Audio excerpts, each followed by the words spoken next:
প্রেক্ষাপট একটি অনুসন্ধানী অনুষ্ঠান। অনেক ডাক্তার আছে বিজনেস করার জন্য ওষুধ বেশি লেখে। বেশিরভাগ চিকিৎসক কিন্তু আপনার এই কমিশন বাণিজ্যের সাথে সম্পৃক্ত। আমরা তো ওনাদেরকে খুশি হয়ে কোম্পানি ওনাদেরকে গিফট দেয় বিভিন্ন ধরনের। ওমেপ্রাজল ওষুধ 3 কোম্পানির লিখেছে একটা প্রেসক্রিপশনে। ওষুধের নাম ফার্মাসিস্ট।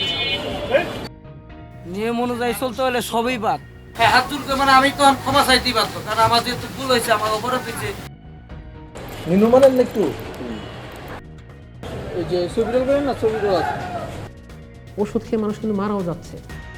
যথাযথভাবে পালনের ক্ষেত্রে কিছু লিমিটেশন তো থাকতেই পারে। এবারের বিষয় ঔষধ সিন্ডিকেট।